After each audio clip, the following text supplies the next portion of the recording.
Halo Kadapo Lovers, kali ini Kadapo Official punya playlist baru namanya Dibacain. Kalau sebelumnya aku bacain puisi, tapi kalau kali ini aku bakal bacain novel dari bab awal sampai akhir yang insya Allah bakal aku upload setiap episodenya setiap hari.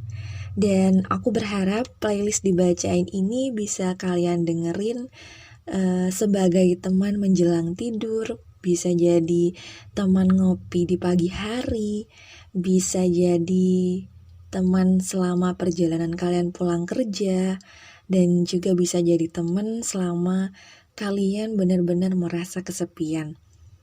Dan playlist Dibacain ini gak hanya hadir di channel YouTube kita, tapi juga hadir di berbagai aplikasi podcast, di Spotify, Anchor, dan Apple Podcast, dan juga beberapa aplikasi podcast lainnya.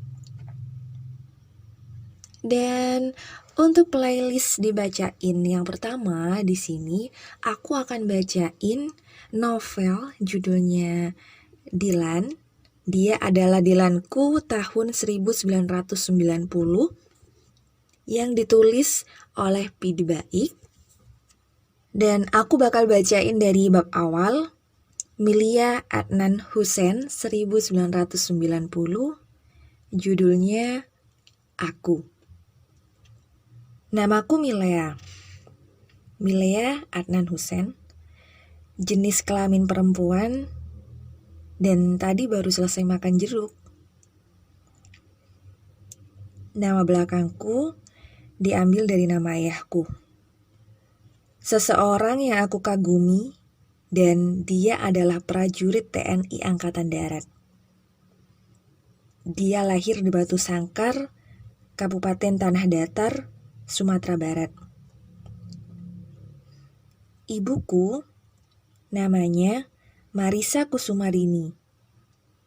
Oleh teman-temannya biasa dipanggil Ica. Dia mojang Bandung yang lahir di Buah Batu. Sebelum dinikah dan lalu diboyong ke Jakarta oleh ayahku, ibuku adalah seorang vokalis band yang lumayan dikenal di masyarakat musik Bandung pada masanya.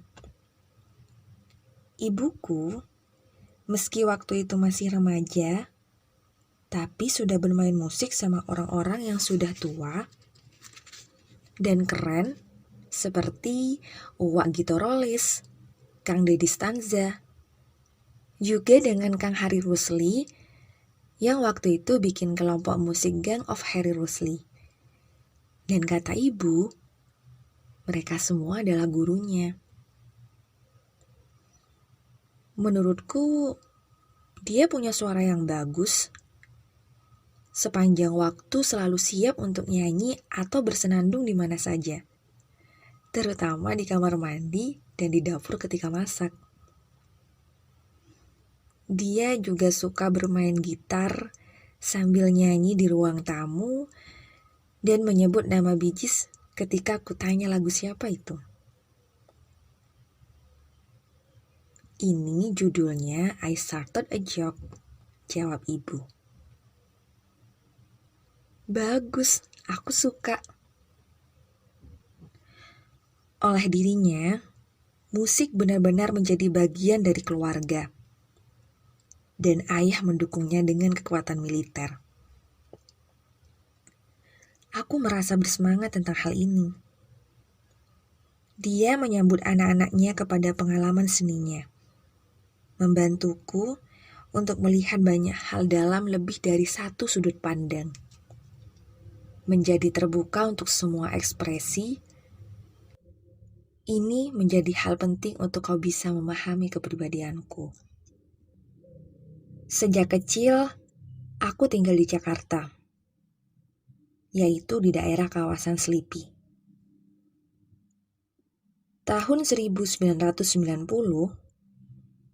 ayahku dipindah tugas ke Bandung, sehingga ibuku, aku, adik bungsuku, pembantuku, dan semua barang-barang di rumah pun jadi pada ikut pindah.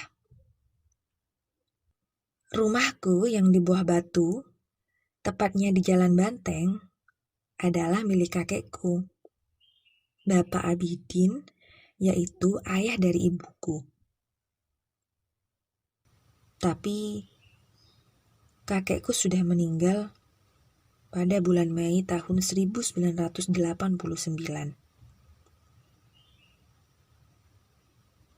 Kabar bahwa kami mau pindah ke Bandung membuat nenek sangat senang dan meminta kami untuk tinggal di rumahnya. Tapi sayang, tahun 1990, kira-kira sebulan sebelum kami pindah, nenekku wafat.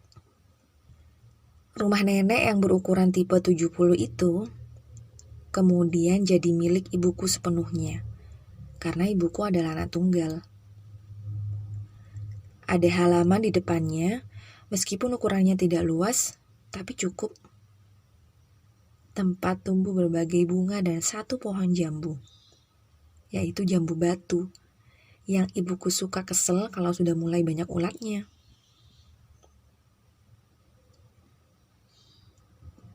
Aku juga pindah sekolah ke SMA negeri yang ada di daerah Buah Batu, Bandung. Bagiku, itu adalah sekolah yang paling romantis sedunia. Atau kalau enggak, minimal se-Asia lah. Bangunannya sudah tua, tapi masih bagus karena keurus. Di halaman depan sekolah, ada tumbuh pohon besar. Cabangnya banyak dan bagus kalau dilihat senja hari, dan siang kalau mendung, juga pagi kalau mau.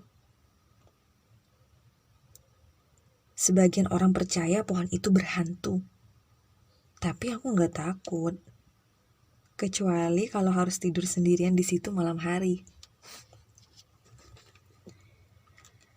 Tahun 2001, waktu aku datang untuk reuni, aku sudah tidak melihat ada pohon itu lagi di sekolah. Entah kapan ditebangnya. Dulu, jalan yang ada di depan sekolahku cuma jalan biasa. Lebarnya kira-kira 3 meter dan belum banyak kendaraan yang lewat, termasuk angkot. Sehingga untuk bisa nyampe di sekolah, aku harus mau berjalan sepanjang kira-kira 300 meter, yaitu setelah aku turun dari angkot di daerah pertigaan jalan itu. Sekarang jalan itu sudah berubah. Sudah jadi jalan raya yang dipadati oleh banyak kendaraan. Dulu, motor juga belum banyak. Hanya beberapa orang saja yang pakai. Sebagian besar bepergian dengan angkot atau bemo. Rasanya waktu itu Bandungnya masih sepi. Masih belum banyak orang. Tiap pagi masih suka ada kabut dan hawanya cukup dingin. Seperti menyuruh orang untuk memakai sweater atau jaket kalau punya. Dan kalau cuaca sangat dingin, akan keluar uap dari mulutmu ketika kau bicara. Bagiku, selain bagus dan romantis, sekolah itu adalah tempat khusus yang menyimpan kenangan masa laluku ketika masih SMA.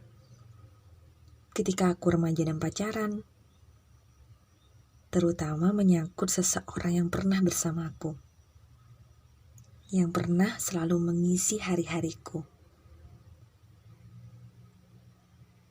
Itu adalah kenangan yang paling susah kulupakan, bahkan ketika aku ingin. Dan malam ini akan aku ceritakan kisahnya bersama rinduku kepadanya yang tak bisa kuelakkan. Kisah itu akan aku tulis semuanya sesuai dengan apa yang terjadi waktu itu, meskipun tidak akan mungkin detail, tetapi itulah intinya. Beberapa nama tempat dan nama orang ada yang sengaja kusamarkan, untuk tidak merembet menjadi suatu persoalan dengan pemilik tempat dan orang-orang yang bersangkutan. Semua akan kutulis dengan menggunakan cara si dia di dalam bergaya bahasa. Entah gaya apa, pokoknya kalau dia bicara, bahasa Indonesianya cenderung agak Melayu dan nyaris seperti baku. Kedengarnya sedikit tidak lazim, seperti bahasa Melayu lama yang biasa digunakan oleh Sultan Takdir Ali Syahbana. Tapi itu bukan hal yang penting untuk kita persoalkan.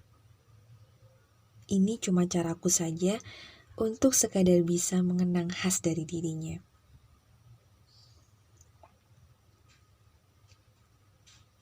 Sebelumnya, aku mau cerita dulu di mana posisiku yang sekarang. Malam ini, aku sedang di ruang kerjaku bersama Hard Lemon Tea dan lagu-lagu Rolling Stones di kawasan Jakarta Pusat yang gerah. Mari kita mulai, dan inilah ceritanya.